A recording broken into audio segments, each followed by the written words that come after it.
there's an ocean of stillness that defines who we are.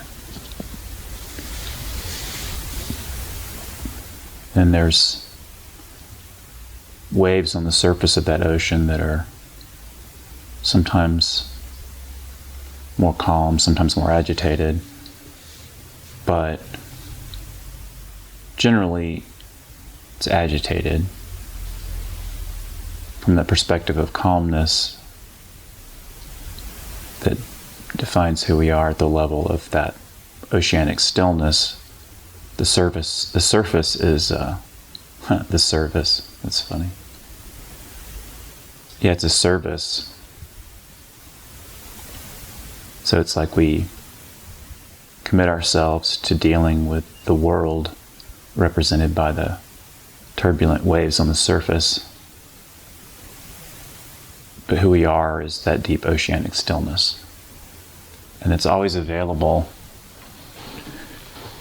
It's really worth it to try to teach this stuff because peace and stillness are greatly needed in the world. You can't calm the surface from the perspective of the surface. It's turbulent by its nature. It's from the depths of that profound peace in the depths that when we can become aware of it, the surface calms automatically because you stop messing with it. So it's a practical, I almost want to say it's a practical life skill, but it's not a skill any more than breathing is a skill at its basis. It is fundamental to who we are. It is essentially who we are. And we're just taught wrong. It's like that character Wimp Lo in the movie Kung Pao Enter the Fist. He's taught wrong and he gets his ass kicked and thinks he's winning. That calmness in the depths seems, from the perspective of the surface, to be unimportant, uninteresting. Because from the perspective of those depths of stillness, you're already there. So there's nowhere to get. There's nothing to achieve. There's just being itself. And it doesn't depend on anything else. So there's nothing else that needs to happen for it to be the case. It already is. And it's nourishing. It's powerful in its effect to help sustain us through life's challenges. I mean, you could look for something on the surface, in other words, something in regular day-to-day life, something that you can grasp or think about, some strategy, some plan, some achievement, some task or something, to set things right in a way, like to help you feel better about life. I mean, we do these things all the time. We make plans and so on, but when those plans are disconnected from those depths, we get really anxious because the surface is really unpredictable, and it roils and changes, and one wave comes from out of nowhere and another one isn't the way we wanted it to be, and it's frustrating, and it's scary because we can't control it, and it's just rising and falling of fortunes, and we're lucky to make any progress at all. It's what I'm trying to teach is that in the midst of those difficulties, we can draw on a deeper source of stillness that's already there, and that basically it reassures us that we're okay. Like, I can feel my sense of self. It's like it's floating. Just like you might be floating in a body of water, and there's some movement. There's always some turbulence on that surface. But it's like the swimmer who stops struggling and just breathes and floats. It's okay. There's a great, I almost want to say power, but that's easily misconstrued. It's a profound essence. It doesn't judge. So we're in a sense held by it and held up by it. And it's always available.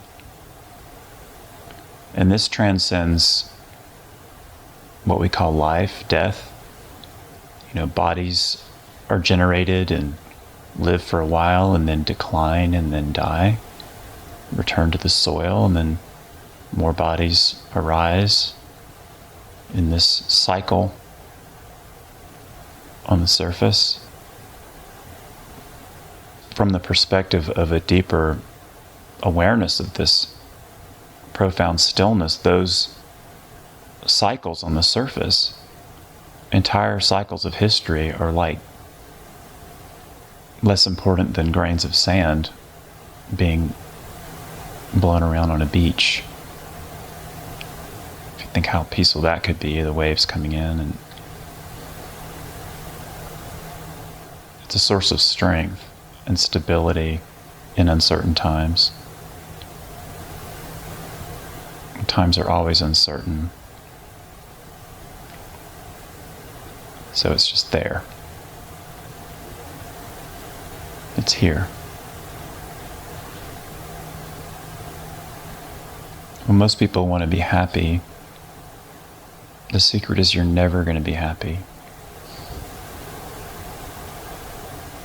Because on the surface of that ocean, which is the world, constantly changing and roiling and tumbling, nothing's ever secure. Nothing's ever entirely certain. And happiness is opposed to sadness and is part of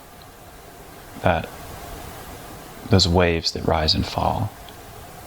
You could look at a triumph as a great peak of a wave, or depression as being a trough, hollowing out of those waves, and they rise and fall endlessly.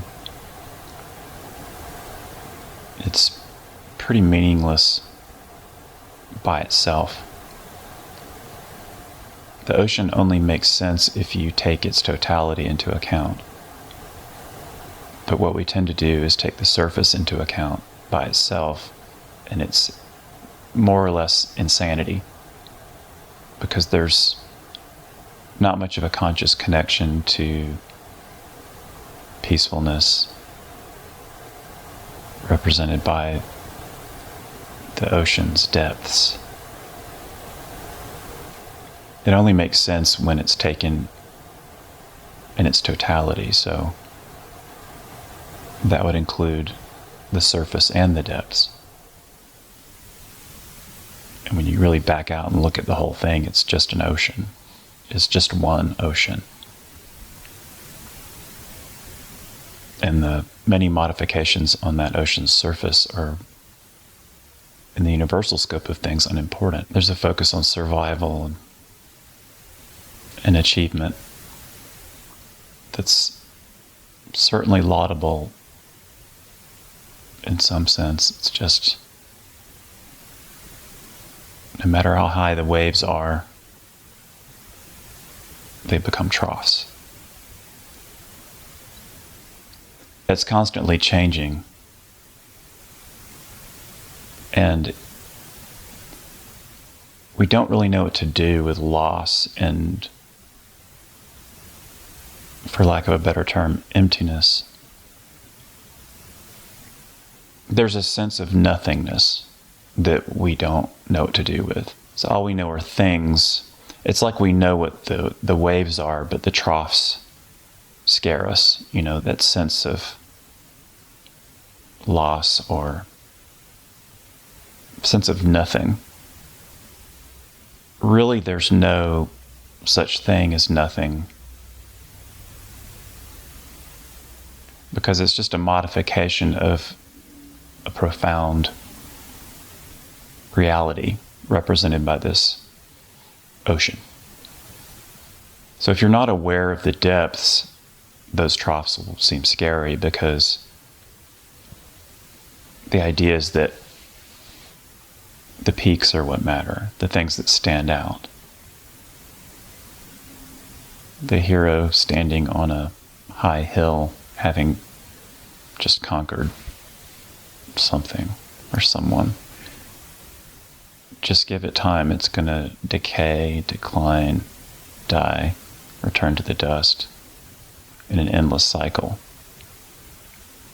So, taken in isolation, that kind of thing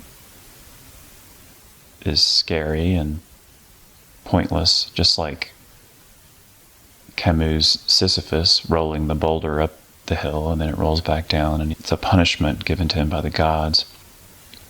This meaningless activity, this pointless torture, and yet that's basically what life is. The surface life that we're talking about, that's disconnected from a deeper truth or beingness.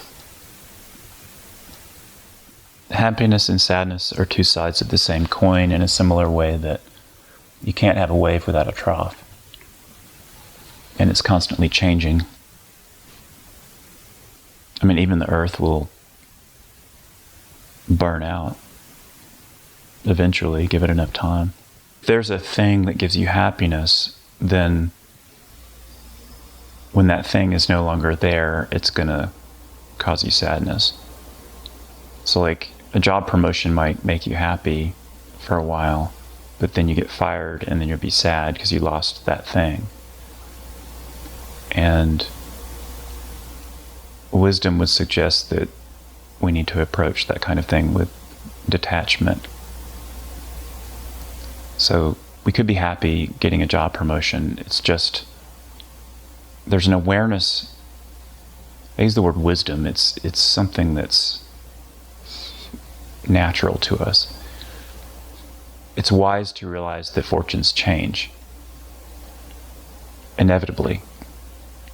So logically, it wouldn't make sense to cling to that thing for happiness, for a lasting, indelible, sustaining, and powerful kind of happiness.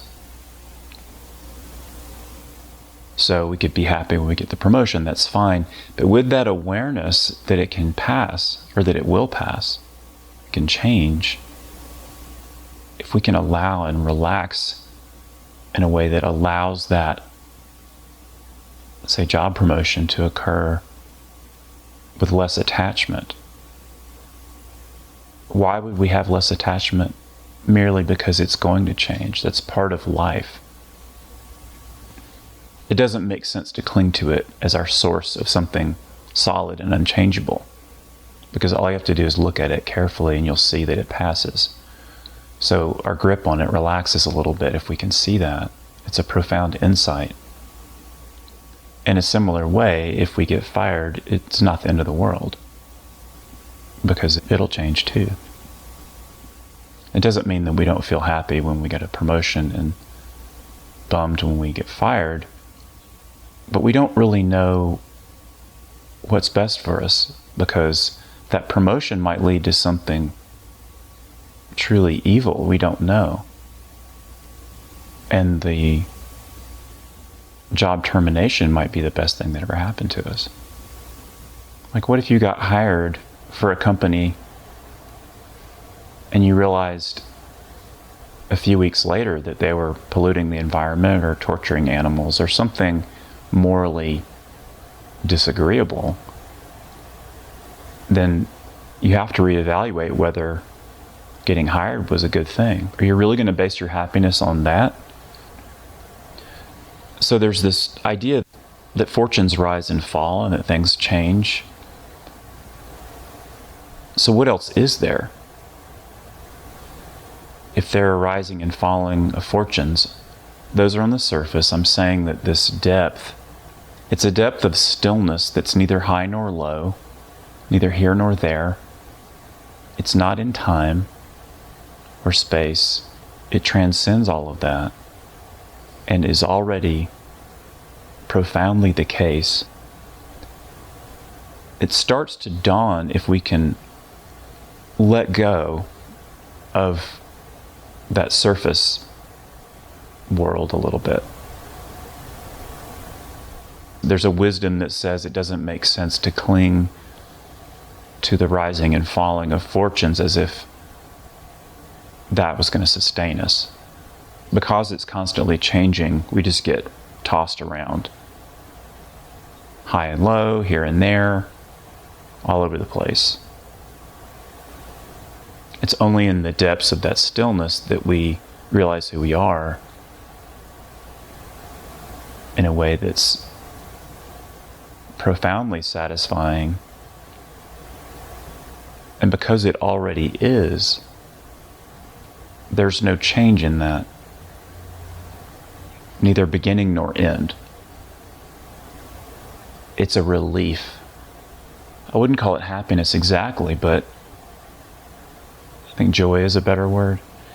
But yeah, it's profoundly happy, but not as opposed to sadness, because it's not a high or a low. It's more like you found that bedrock value with a capital V underneath all the worldly values that sustains you. So freedom would be the ability to detach from worldly phenomena in a way where you're not as buffeted about by those things mentally. So you get a job, great. And there's an awareness that it passes, and that there's an allowing, a relaxing and an allowing. You lose your job, great. Why is it great? Because it is. When there's no judgment of that thing as good or bad. The greatness of a thing is in its beingness. That's where it partakes of that stillness. It's when we judge it that we lose that. We cling to some things as good and reject other things as bad when really there's no such thing. If you offered me a cup of fine wine and a cup of poison, I would pick the wine. And neither one is good or bad in any absolute sense. They're just, one is delightful and the other one's going to kill me. Those are discernments we make every day as to what's healthy and what's not. It's just those things change. They're constantly changing. And we can't lean on them as if they were going to sustain us, because they can't and they won't. Well, the Buddha saw 4 sights. He saw illness, old age, death, and then he saw a wandering sadhu, which is an ascetic, basically someone trying to overcome these things, solve those first 3 things. So the 4th sight is a solution to the first 3, or at least someone who's trying to solve it. And it struck him. Sickness, old age, death. You know, and it struck me too. It still strikes me that one would look at that and be complacent. It's wisdom to see that that's the case, that the surface is the rising and falling. Without the depths of stillness and peace and freedom, like I said before, the surface would be insanity. It would be like Sisyphus rolling the boulder up and down the hill. It's a punishment. It's actually a torture device devised by the Greek gods to punish this man Sisyphus. For lack of a better way of putting it, the stillness makes these things tolerable. Why? Because when they're held more loosely and the stillness begins to be intuited, there's a realization that those things don't matter so much. And you're not complacent because you realize how valuable that stillness is, the awareness of it. The peace that transcends all of that nonsense on the surface, that's what is really worthwhile. That's the gold. That's what we're here for.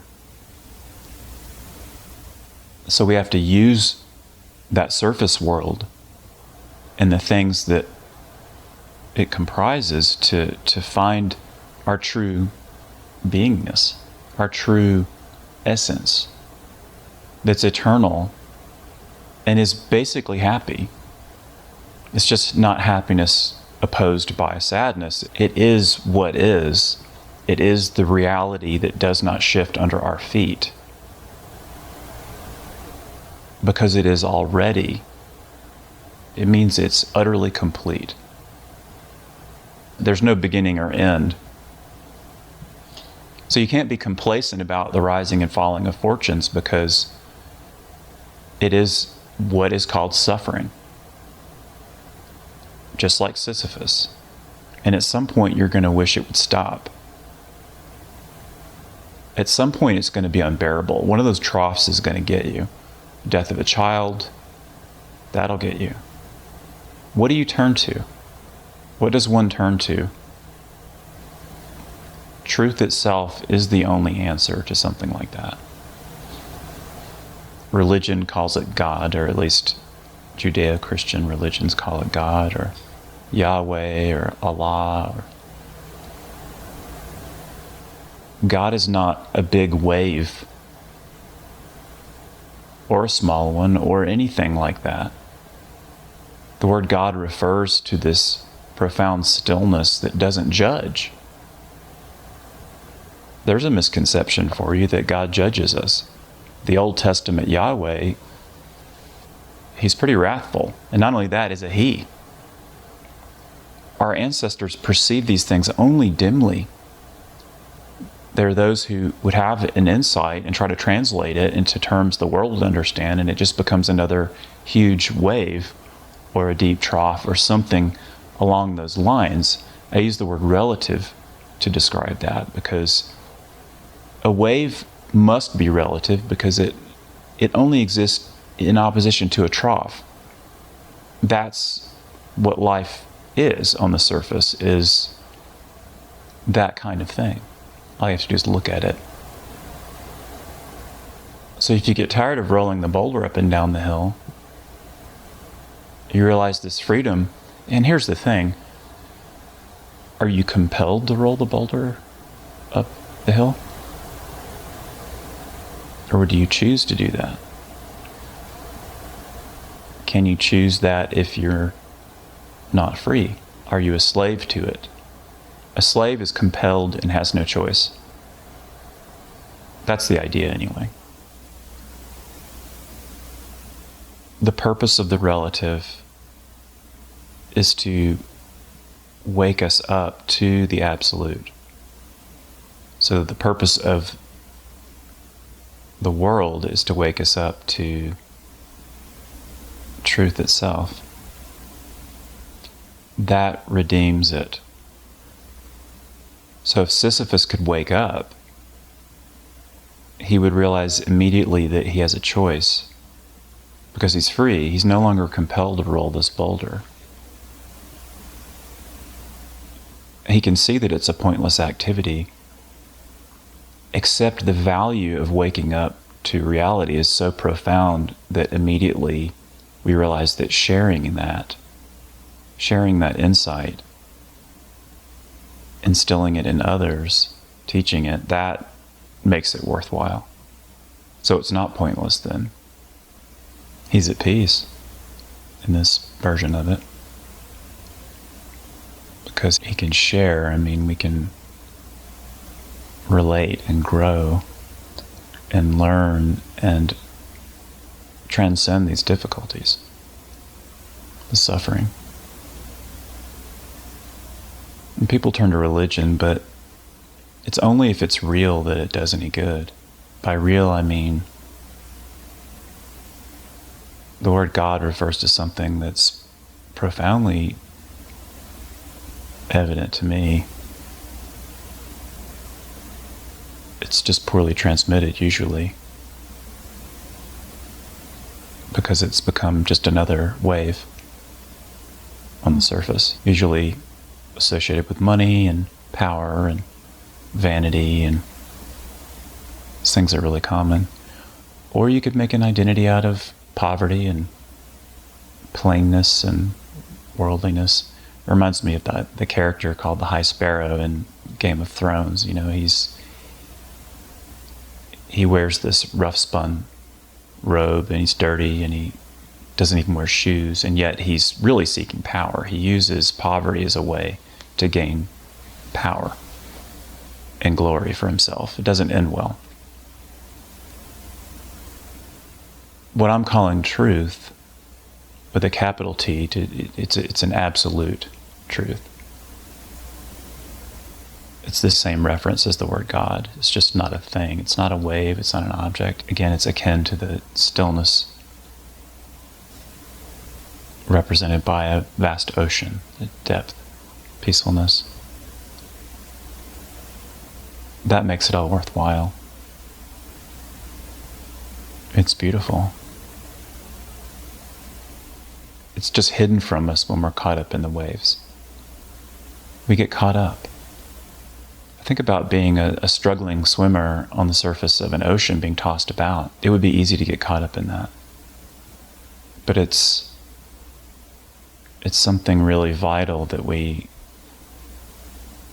wouldn't say that we remember it like it was something in the past. It's more like a recognition in the moment of something that's profoundly true, merely because we let go of the things of the world a little bit.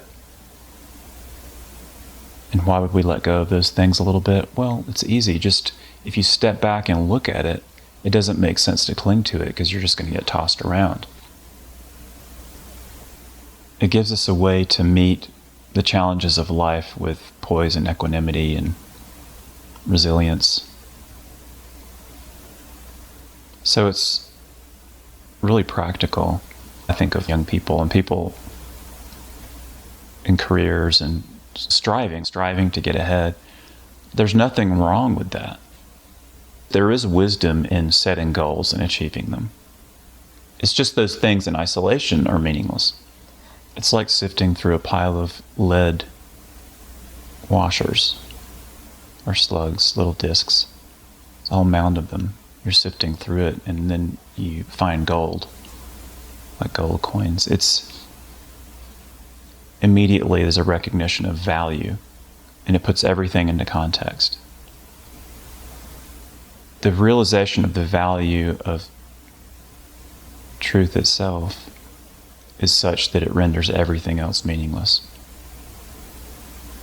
And yet you also realize that it's of such value that you would use those things as a way to help others find the truth. So it would be like a realization that people value these lead washers when you realize they don't have value. It's the gold that's valuable. But you could use those lead washers as a means of relating to people and to exchange. I mean, that could be part of the economy, is you're exchanging all this basically worthless stuff. And at some point, one of them might find the gold. And let's just say when you find the gold, you know. The gold has a way of making itself known that is beyond anything that the world could offer, and is immediately understood in a certain way, where you would just drop all your coins, your lead coins. And you can't come back from that, and it changes you. So if you're out there setting goals, as long as those goals are somehow connected to the realization of truth itself, it's valuable in a lasting way. See, the surface by itself, the rising and the falling, the whole Sisyphus thing of rolling the boulder up down the hill, taken by itself would drive you insane if you had no value deeper than that. Once you really see what it is, you want to tear your hair out, and you couldn't stop because you're enslaved by it. You don't have a choice. You're compelled. You either see that in isolation and drive yourself crazy, maybe turn to drugs to deal with the pain of it, to numb it. It becomes nihilism at some point, because you would say, well, there's really no value here. Whether you win or lose, who cares? There's no underpinning. There's no real morality even. It's just dog eat dog and get tumbled around, and it's miserable. That way of life would be and is. There's a lot to talk about in that.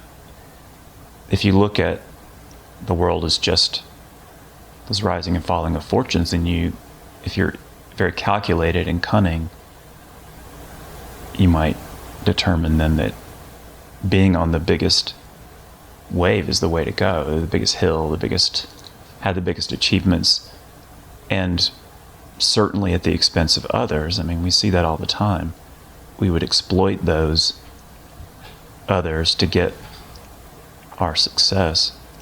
It's just if you back off and look at the whole thing, you'll realize that you're going to suffer the consequences of that you're going to be in the trough eventually, and it'll be a harder fall because you clung so strongly to the wave mentality, to building up, that the crash is going to come that much harder.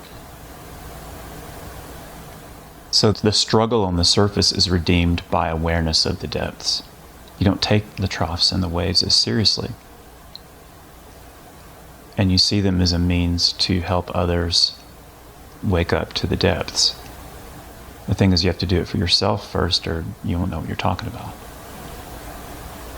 So you study a text, or you listen to a podcast, you intuit a transcendent value. And I think we're getting past religion, really. People are less religious than they used to be.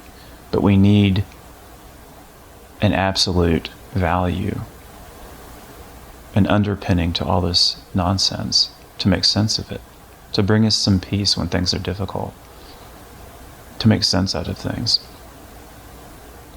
To make sense out of things that on their surface are insane, are horrible to imagine. Like I said, sickness, old age, and death. Yeah, you could look at that and say, oh, well, that's just how it is. But you lose a child, or you have a terminal illness, or you lose your career suddenly and are left homeless. Good luck with that. Good luck with that if you didn't develop a deeper support system that doesn't depend on those things, doesn't depend on the rising and falling of fortunes. We all want to be happy. We want to be happy. It's understandable. It's just, can you be happy if you're not free? Can a slave be happy? Not really. Camus suggests that Sisyphus could cultivate some kind of appreciation of his boulder, and look at the moss and the lichen of it and the colors, and in a sense create his own meaning. I'm saying you can get rid of the boulder entirely and be free. I think that's a better solution. And then if you're going to embrace the boulder, you do it for an entirely different reason than creating a bigger molehill for yourself. And Jesus talks about it. He warns us not to store up treasures where rust and moth consume, but to store treasure in the kingdom of heaven. At least that's the way I recall it. What is the kingdom of heaven? It's the awareness of truth prior to all that nonsense. It is already. And when we realize it, or even a degree of it, it changes how we relate to the surface world. Don't take it as seriously. Maybe we're more compassionate because we know what it's like to suffer. We're all in that same boat.